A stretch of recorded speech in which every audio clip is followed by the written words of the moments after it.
over here. All right. Hello, everybody. Hello and welcome. So delighted to have you here today. And all right, I think we are live on Instagram as well. Bravo. Always a special treat when that works out. Right? Exactly. Tech gods cooperating. They don't make it easy. It's not like you just push one button. Now you have to push like four, right? And coordinate it. So anyway, happy Thursday, everyone. I hope you're having a great week. And I am delighted to be here with you today. And today we are going to be talking about actually one of my favorite topics, and that is really taking a look at women and midlife, and specifically how we can best support women in midlife, specifically around fitness and maintaining that muscle, that coveted muscle, right, Cindy? Exactly. Boy, oh boy. I do everything in my power to maintain that muscle, and it definitely takes some effort, right? At a Well, it certain does. And it's very true that you use it or lose it. That is a very true statement. That is for sure. Mhm. So, all right, everybody, welcome. Those of you that are just joining us, welcome to the Live with Leslie show. I am Leslie Bitel, and I'm so happy that you're here with us today. So, if you are a practitioner and you are really wanting to better support your clients, specifically your female clients in midlife, you are definitely not alone. And I think you'll really get a ton of value from today's show. So many health professionals face challenges in providing actual science-based guidelines tailored to this unique demographic. So that's what we're going to dig in today. We are going to be chatting with the wonderful Dr. Cindy Dallow. And Cindy is from Midlife Food and Fitness. Yes. And we're going to be chatting about how to best support your clients in midlife, specifically the female clients. So welcome, Cindy. Thank you. Thank you for having me. I'm very excited to chat with you today. So just to kind of give you guys an overview of what you're going to take away from today's live stream, we are going to talk specifically about the nutritional needs of women during midlife transitions, science-based strategies to promote strength and fitness without resorting to restrictive diets, how to navigate common misconceptions and myths surrounding nutrition for women in midlife, tips for incorporating evidence-based nutrition advice into your practice, and effective approaches for empowering women to prioritize their health and well-being during midlife. And again, welcome. I am Leslie Bitel. For those of you that don't know me, welcome. I'm so happy to have you here with me today. And I am a practice growth expert and mentor, specifically for health pros in private practice. And what I do is I help my clients to attract more right fit clients into their world, sell more programs, and ultimately grow a profitable practice while integrating multiple streams of income into their models. So, with that little bit of background, let's jump in, shall we, Cindy? Sure. Right. So, I thought it would be interesting, instead of me reading your bio, why don't you tell us a little bit about your background and how you ended up where you are today? Sure. So I started off back in the mid 80s. That'll kind of date me a little bit there, as a clinical dietitian in a small hospital in northern Maine, and then moved to Colorado. And I've been in Colorado ever since. That was 1988 when I moved here, and worked as a clinical and cardiac dietitian there for quite a while before going back to grad school. Because honestly, I was doing a lot of weight management, outpatient counseling, and became frustrated with seeing people go on diets, losing weight, regaining, losing, regaining, and I just became frustrated with that and wanted to learn more. So I went back for my doctorate at Colorado State University, and ended up doing a research project on physical activity with large size women. And along the way, that was in the late 90s, became pretty entrenched in the health at every size movement, which was pretty new at that time. And actually sat on the committee that came up with coined that term, health at every size. And became also interested in intuitive eating, became a certified intuitive eating counselor.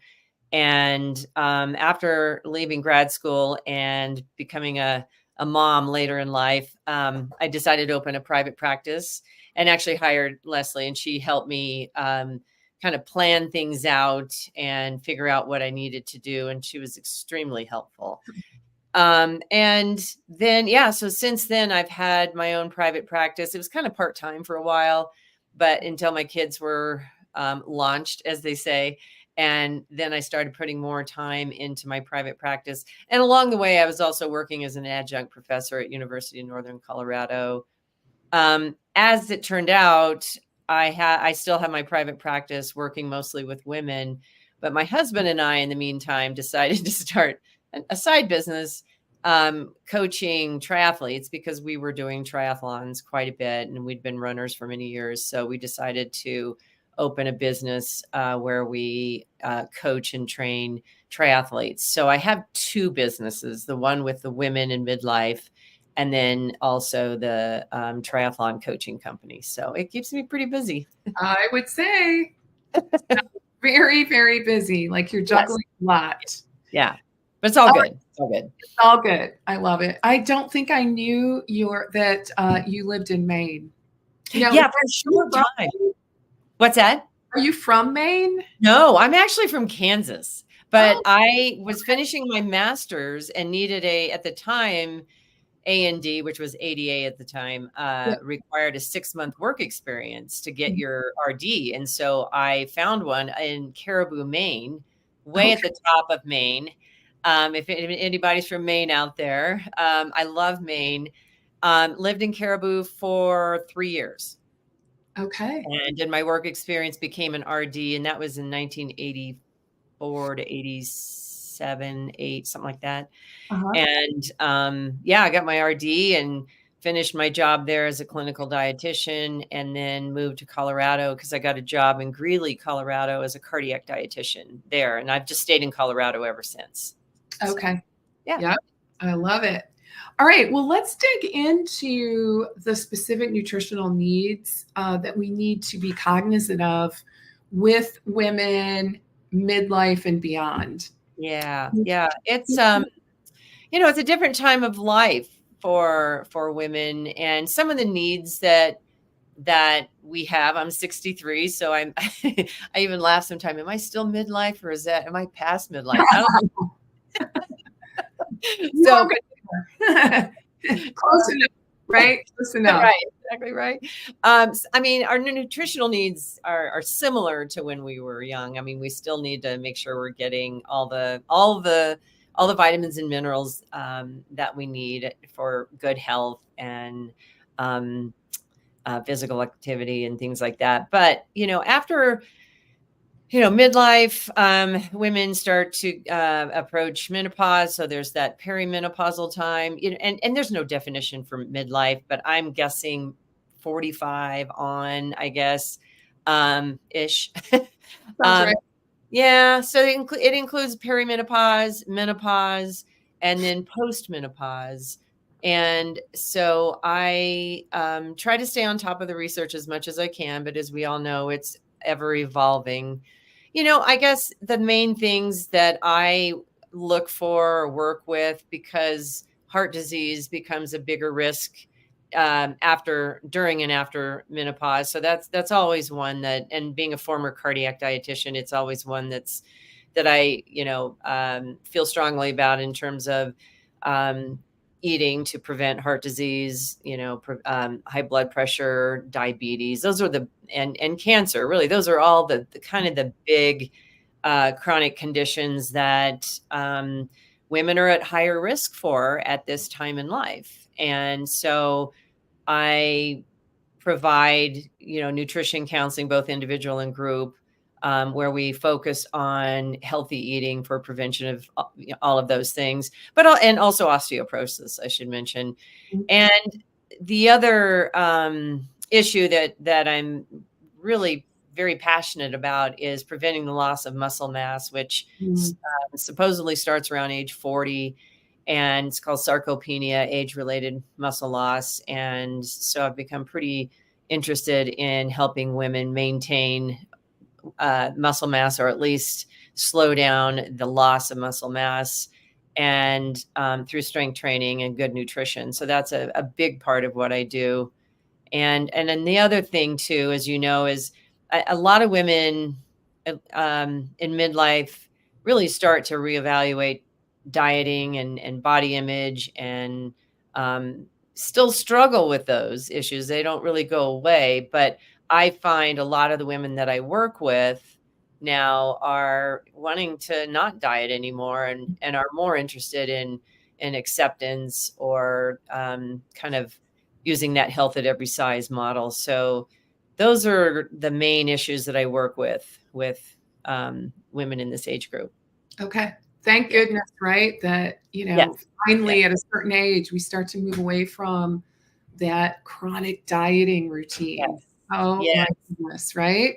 It's such a negative space, and it brings so many women down. And I've been there. I mean, I think all of us probably have experienced some degree of it. And you can't really live in this society without, constantly hearing those and seeing those messages that women have to be thin and beautiful and all these things. And it's not in my mind, at least, it's not a thing where you can stop and tomorrow wake up and like, oh, I love my body, and it's kind of a constant thing. And that is one thing I also do with women is kind of help them in that process of learning to accept their bodies the way they are. And still doing whatever you can to be leaner, stronger, and things like that, but maybe letting go of that dream of getting back to where we were, body shape and size wise, when we were in our 20s. And that's another big change that happens with women going through perimenopause and menopause, is seeing lots of body changes and just dealing with that. Mhm. So yeah. Pretty significant. Yeah. Yeah. So, all right. So, in terms of the specific nutritional needs, so can you speak specifically to the protein needs? Yeah, definitely. Definitely. So because the rate of muscle loss starts to go up, nobody knows the actual age, but probably around age 40, we lose about 3% of our muscle mass every decade. And that's significant. And we become weaker and frailer. And that's the number one reason women go into nursing homes, is becoming weak and frail, and they're not able to, open a jar of, mayonnaise or whatever. Right. They're not able to get the groceries from the car to the um, kitchen. They're not able to get themselves off the floor. Those kinds of things. So we lose muscle mass.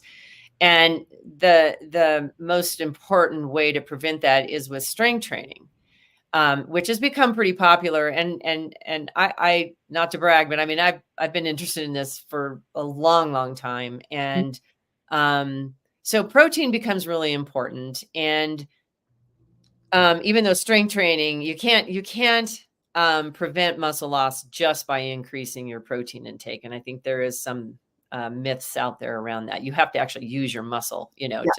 to prevent that. But so the protein needs, the RDA. There's some protein researchers who have questioned whether that the RDA is still relevant anymore. As dietitians know, the RDA for protein is 0.8 grams per kilogram of body weight. But the research is showing that we really need more than that.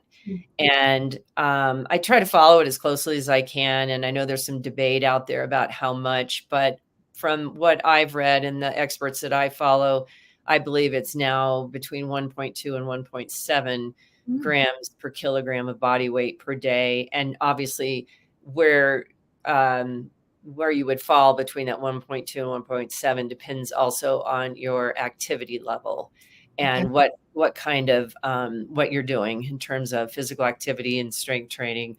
I know there's some people out there who recommend as high as 2 grams per kilogram, but from what I've read in the research and the experts I've talked to, it's not necessary to go that high. And I will say, I do a lot of individual nutrition counseling right now, and Mhm. I have a lot of women who tell me that, I can't eat that much protein. I just can't do that. And Wow. 2 grams per kilogram is a lot. Yeah. So I I also don't know, like how, yeah, I personally would really struggle with that. I know I I, couldn't do it either. So what I usually use for most women who are beginners with strength training is between 1.2 and 1.5. yeah. And then if they're more advanced and they're doing some heavy duty strength training and or they're Ironman athletes or things like that, then might go upwards of the 1.7. But the research I've read, there's no benefit of going any further above that. Okay. Yeah, that makes sense. It Yeah. really does. So protein obviously is the main macronutrient that we're concerned with, right? In this Yeah, age. I would say in terms of, well, definitely for muscle mass, protein is going to be the main one. However, you do have to make sure you're consuming enough calories for our body to utilize that protein. So if you're, really restricting your calories super low, I'm not sure it's going to be all used for muscle protein synthesis. In fact, if you're restricting too much, then that puts you in a calorie deficit. And that's where it gets a little tricky too, with women trying to lose weight and build strength at the same time. And they really need to work with a dietitian to have that individualized. We have a question here. Roxana, welcome. So happy to have you with us today. And she asked, would you please address the role of toxins and environmental exposures that might impact hormonal balance? Wow, that's an excellent question. I will be honest, I am not an expert in that area at all. I mean, I've done a little bit of reading on that. I would have no doubt that toxins in our environment affect our hormones, but honestly, I don't know enough to say. So I'm sorry. That's just not an area that I follow the research in, but I wouldn't be surprised if there is some connection there. So yeah, because we have so many toxins in our environment now. I mean, I think the body's is, we've got our defense systems to ward that off, but I'm just not familiar with that Yeah, research. including Sorry. mold. I mean, Excellent question. so many people, struggle with mold toxicity nowadays. Yes. Oh, Yeah. And just so, all the chemicals in our environment now. I mean, right. there are a lot. So I would have no doubt that it affects hormones, but I just don't know enough to say confidently. Yeah. Absolutely. Okay. All right. So, all right. So we talked a little bit about the, like kind of more of an updated recommendation in terms of protein Mhm. allocation, which really does make a ton of sense. So you're saying, I think you said 1.2. Between between 1.2 and 1.7 is a range, and then you would narrow that down based on your activity level. If you're just starting off with strength training, probably down near the 1.2. But I know some women who are doing pretty heavy exercise and they could go upward, toward the higher end. I know, and also for endurance athletes, they need the higher end as well. So Right. it really needs to be individualized. So yeah. Okay. Yeah. And Rakshana says, yes, I live in Florida and definitely. Yeah. Yeah. They've got their fair share in Florida, right? Yeah, any humid environment, I think, would have quite a bit of mold. Yeah, any humid environment for sure. And I would just add to that anywhere where there's running water. Yeah, You yeah, know, yeah, exactly. the Yep. high chance of, leaks. I mean, I think I could write a book on this particular topic in all honesty. Really? Yeah, Wow. I've been through the full gamut there. And it really is extraordinarily challenging. Wow, that's So, interesting. yeah, Yeah. yeah. Yeah, I mean, kind of long story short is I didn't realize that we had mold in our house. And Wow. even back in the day when I lived in a high rise in Chicago, right? Very, very moldy. I had really strange symptoms that were unexplainable, at least to mainstream Yeah. medicine. Yeah. So, yeah, so that just kind of dragged on, for a long time. And then I had my son, and lo and behold, he had many of those same symptoms. So, Oh. yeah, so, and interestingly, that was my foray into functional nutrition. Oh, interesting. Yeah, Yeah. yeah. So, yeah, so definitely, I guess the moral to the story is definitely in humid places, but it unfortunately, if you look at the statistics, with, just in the United States, I mean, a huge percentage of homes in the U.S.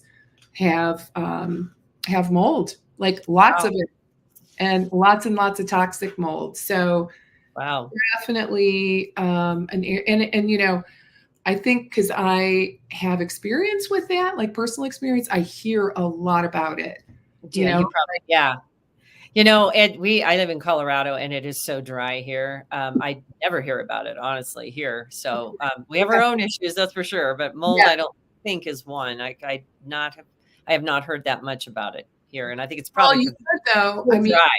yeah, but you get snow, right? Oh, well, that's true. Oh gosh, You yes. I have know, a ton. anytime, I'm looking at snow right now. yeah. I mean, you get, leaks through the roofs, right? Right. Right. Attic spaces not ventilated, Oh, I'm but sure it happens. It's just not something that I hear about that you much. don't Yeah. have, I don't think you guys have a lot of basements, do you? No, that's true. Because Especially up I in the will say mountains, we that's don't have any. Yeah. yeah, because Yeah. our Salida place, we don't have a basement, which is really, Yeah. really good because that causes a Yeah. whole issue. So anyway, mold, great topic, very, very difficult to deal with. Even when you find out that's what your Mhm. problem is, Mhm. easier said than done, getting rid of it. It's Mhm. quite an ordeal. All Hmm. right. So, nonetheless, and it does impact every body system and definitely wreaks havoc with hormones Oh, I bet it does. in I a do. huge way. I would have no doubt. Yeah. It's a nightmare. Yeah. Okay, so let's talk a little bit about, let's move into strength training. All right, so we've defined how much protein is, kind of like the updated, recommendations. Mhm. What about strength training in midlife? Why is this so very important? Excellent question. Well, some of the more recent research on strength training shows that it also can help stabilize, well, I should say helps prevent diabetes because our muscle cells handle glucose and actually help to regulate our blood sugar. So, without getting into like not that I completely understand the whole process myself, but muscle is kind of, I don't know if it's considered an endocrine organ, but it helps us handle blood spikes in blood sugar better. And so some of the studies have been pretty interesting where they put people on strength training programs and their blood sugars become much better controlled. Mhm. So I never in my previous years as a cardiac dietitian ever ever had even I don't we didn't know this, but to think that, strength training might help prevent or manage diabetes. And that's huge because, Mhm. type 2 diabetes is a very common condition, as we all know. And the data is also showing that strength training also helps to lower the risk for heart disease. So, it used to be only cardiorespiratory fitness, cardiovascular fitness, or aerobic exercise. We've all been told, walking and doing some type of aerobic exercise is what we need to do to prevent heart disease. And now the research is showing that strength training and being stronger and having stronger muscles also plays a role with preventing diabetes, heart disease. And there was one study that showed that it lowered the risk for cancer, certain forms of cancer. Oh. So, which I don't know what the actual connection is there, but it does support our strength training can actually have effects on our gut microbiome, which, as we all know, then there's that connection there with cancer, certain forms of cancer, diabetes, heart disease, brain health, cognitive health. And so it's a I would say it's kind of a burgeoning area of research now, is looking at strength training. So I think it's fascinating, and it doesn't mean, stop aerobic exercise. You still need that, because we need that for cardiovascular health. And so basically it means both, You need both. Do you need both? You need both. But the good news, I think, about strength training is you only need 2 days a week. And according to Stu Phillips at McMaster University, who's an expert in this area, he's somebody that I follow. He is on Instagram if you want to follow him. Stuart Phillips is his name. He does a lot of research in this area. And I actually interviewed him. And he said two to 3 times. So 2 times is the minimum that you need to see actual changes in strength. 3, you might get a small benefit from that, but you don't need to do any more than that. So from a time standpoint, I think that's helpful to know. You don't have to be at the gym all the time. You don't have to do this. You don't have to have 6-pack abs. You don't have to do all of that. But we do need to do some strength training, which I would say most women don't do. Oh my goodness. Right. Right. Because,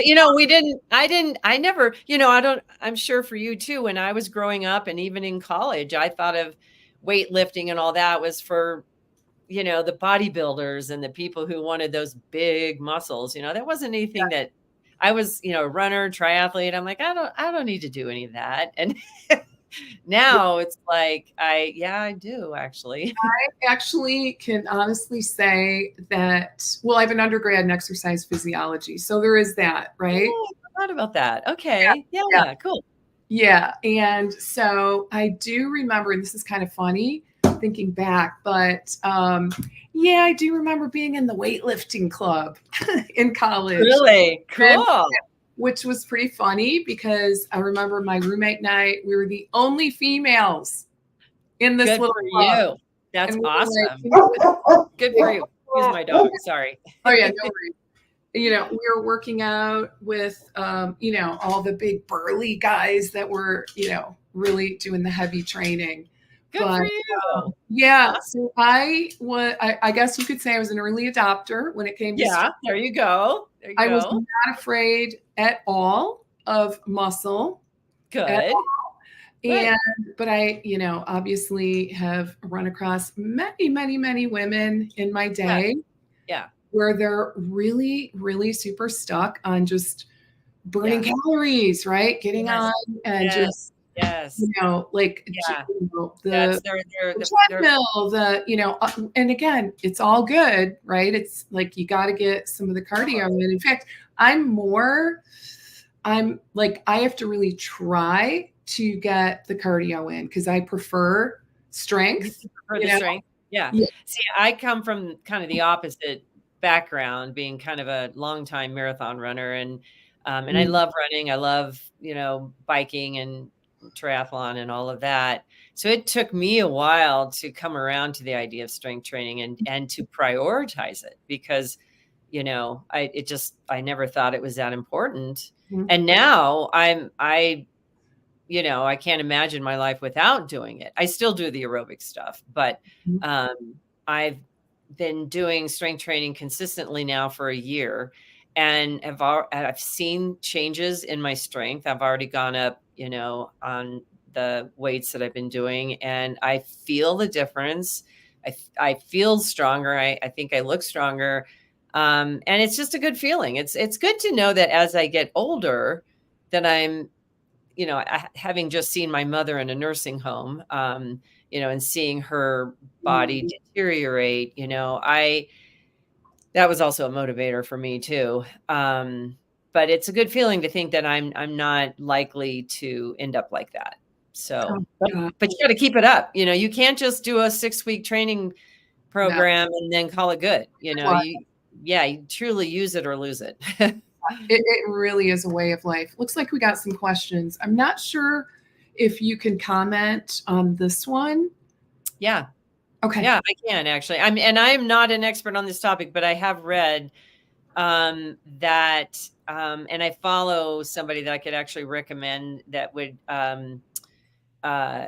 be able to answer this probably a lot better. But from what I have read and learned from, I think her name is Jen Gunter on Instagram. She's an OBGYN, Okay. that the bioidentical hormone replacement is not as good as the real thing. And I Mm. know I have friends who've tried it.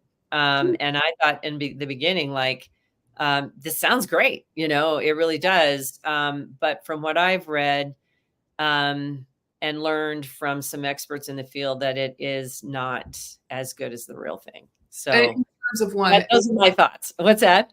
It's not as good as in terms of As efficacy. Yeah. In Okay. terms of efficacy, and terms of having the same benefits as the real hormones. Okay. So Hmm. it's Jen Gunter. She has a blog called The Vagenda, VAGENDA. It's on Substack. She's on Instagram, and I can't remember her handle, but she's very, very opinionated on that subject, but she backs it up with all the science. Okay. So I just learned that from her. Okay. Yeah. Awesome. All right. And what about adding resistance training? Well, that is strength training. That's the Yes. same thing.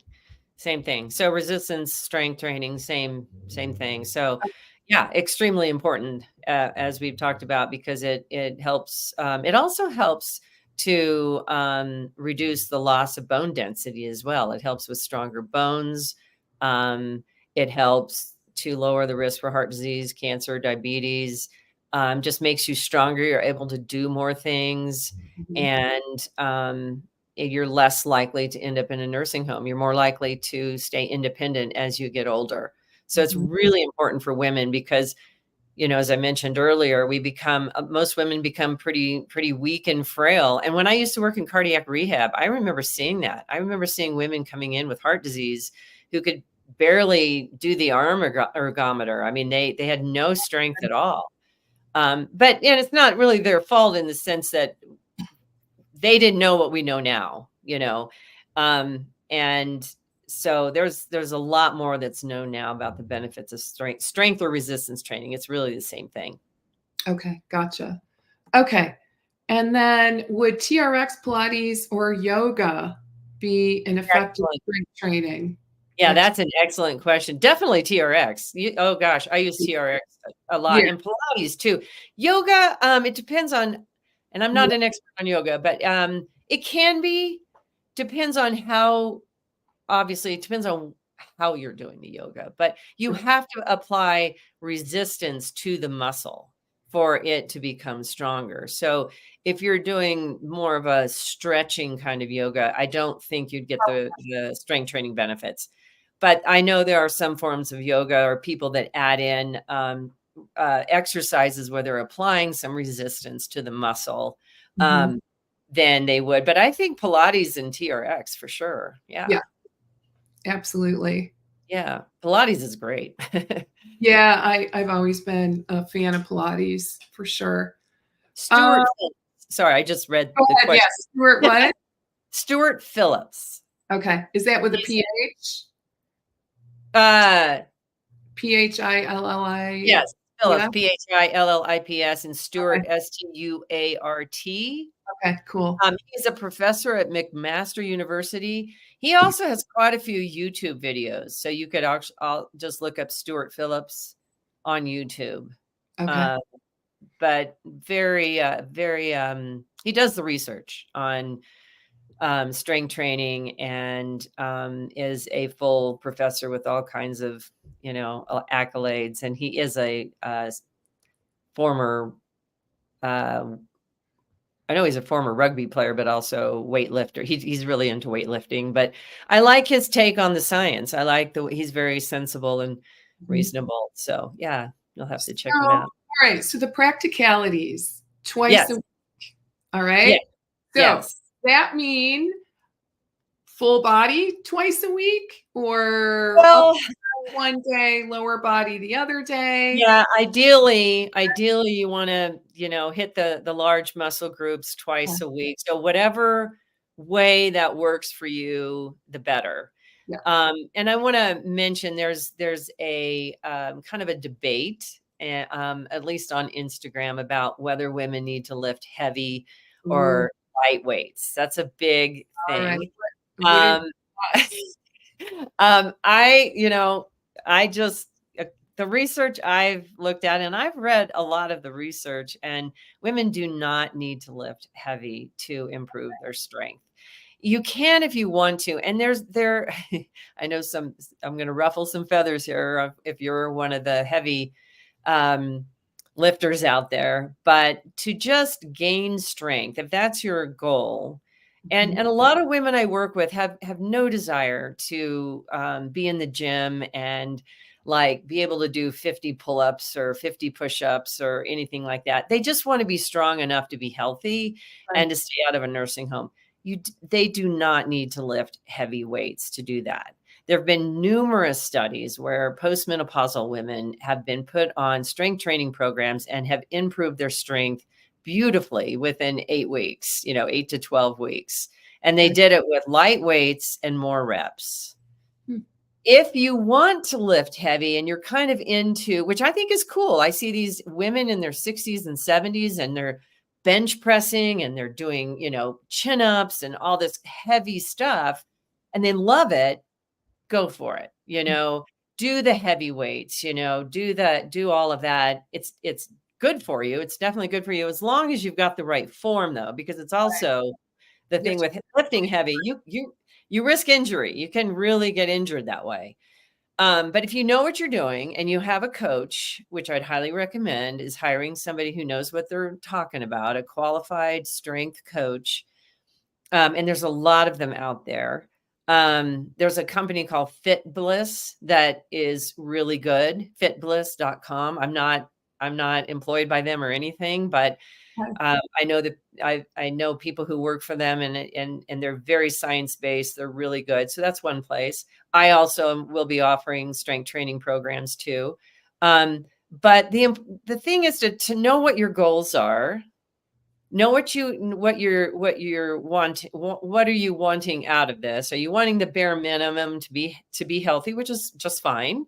Or if you're, hey man, I'd really like to do chin ups and push ups and bench press and all of that kind of stuff. Cool. But then have a coach who really knows how to create a program for you safely that Yeah. can get you where you want to be. But you will, if you're on Instagram, you will see, hear people out there saying that women have to lift heavy weights, and research does not bear that out. Okay. I love that. So the opposite can be extremely helpful, which Yes. is Just light, and higher. light weights, more reps, especially in the beginning. If you're just starting with strength training, you definitely don't want to go in and start trying to lift these super heavy weights, because that's almost guaranteeing a back injury or a shoulder injury, and then you're out for a while. So start with very light weights and more reps, and then gradually increase, but you don't have to keep going until you're, doing these super heavy weights unless you want to. Okay. I Yeah. love it. And I love TRX. I do Just too. I do too. It's a very I practical I thing. would really like to get, I don't have, it's something I'd like to put in my home. Yeah. I think it'd be too difficult, but No, it's obviously not hard at all. We had one for a long time, and then We ended up taking it down because I think we were changing bedrooms at the time. It was in another house I lived in. Now I just use it at the gym, but you can easily hook one up at home. Yeah. Okay. All right. Have you seen differences in the ability to gain muscle within different ethnicities? Oh, that's a very interesting question. Um, Hmm. no, I haven't. That would be, I don't even know if there's research on that yet. Because all this research I've seen, uh, I was paying attention more to the age than I was ethnicity. That's an excellent question. Yeah, You have a really, lot don't say sorry. You have really good questions. I wonder. Um, My I home, have not, but I that don't know the answer to that either, but I do know, like, if you've done your own genetics, most of the genetic tests will kind of tell you if, like, I know for me, um, my superpower is endurance, right? So someone like me, it's a little harder to put on muscle. see, that's funny because I'm actually, I think the opposite, even though I'm more into endurance. I Isn't that do, interesting? Ironman triathlons. I've had people tell me, and I don't know why they know this, but I've had people tell me you would be a good, like power lifter because you put muscle on. So I like so funny. We're like the Yeah, opposite. But total opposite. And yet, yeah, because and then I, we do, yeah. you know, Pilates and, a little bit more oriented around the strength, and I always have. It is Um, harder for women to gain muscle, and that's why, a lot of women who are afraid of building big muscles, I'm like, "Don't be afraid," very few women are gonna build big muscles, and so very it's probably not gonna happen anyway. Um, some women can put muscle on pretty easy, but I would say the majority of women don't, so that's not gonna be an issue. Yeah, exactly. What are your thoughts on supplements? Which kind or for Or, what? like maybe creatinine, Oh, that's yes. any, Yes. supplementing, to help Yes. maintain muscle and or, potentially I don't know what the research says, but what are your thoughts? I think really for muscle building, for muscle strength, the only supplement that I recommend is creatinine because there is solid research behind showing that you can build muscle easier and maintain it easier. And it also has an effect on body composition.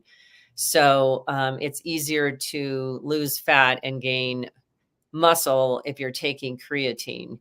And that's also kind of a new area of research. And it's one that actually surprised me because in general, I am not a supplement person. Um, and so the research has to be pretty solid for me to ever recommend any Okay. supplement. And it's there, And so what's recommended is about 5 grams per day.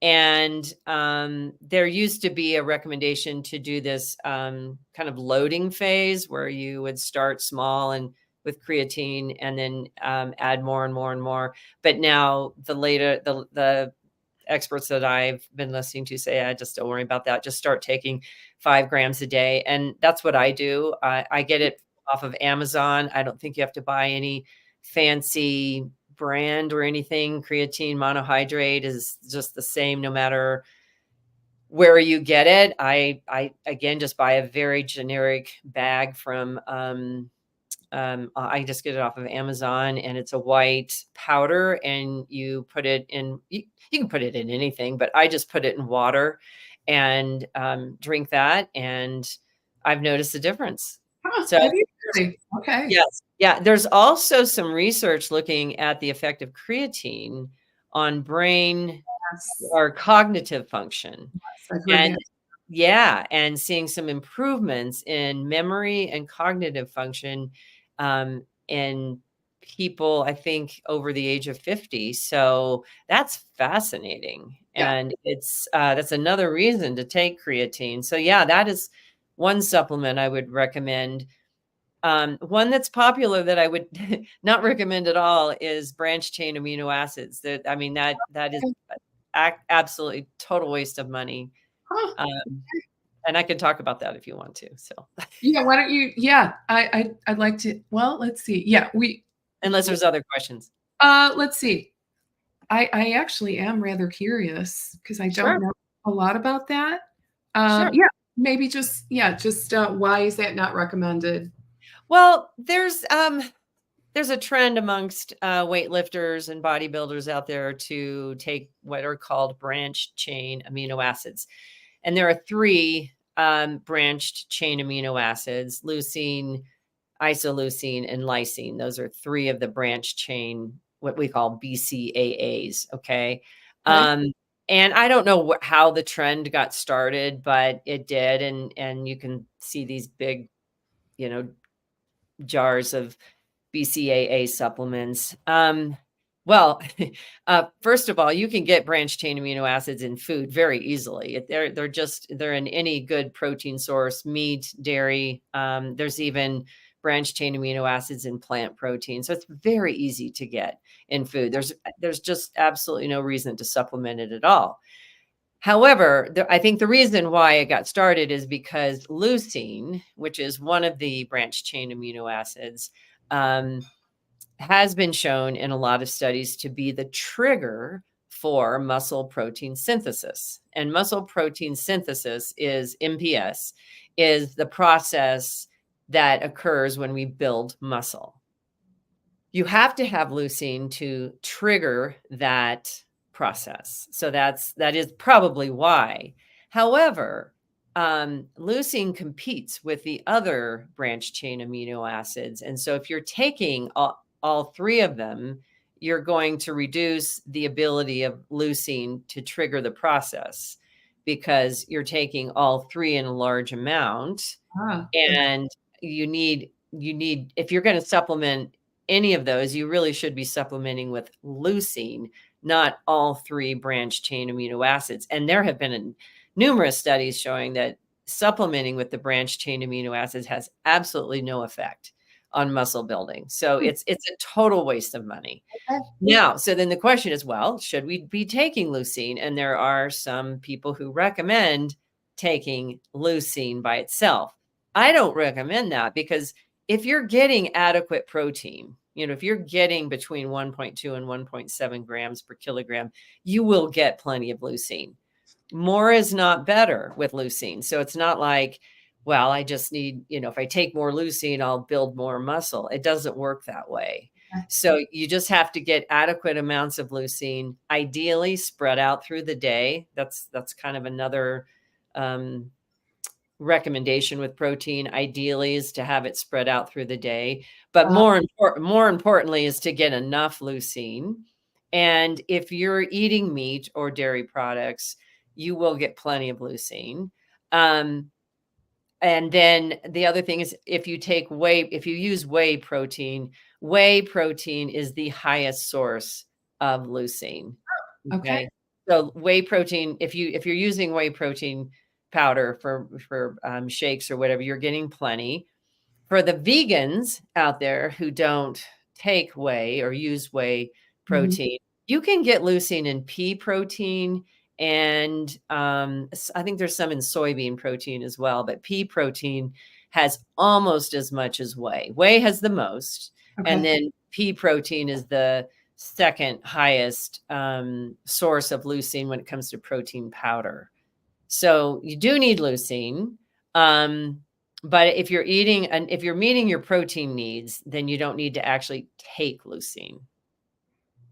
Okay. So, but that's a big topic amongst a lot Yeah, of. that's fascinating. I was not up to speed on that.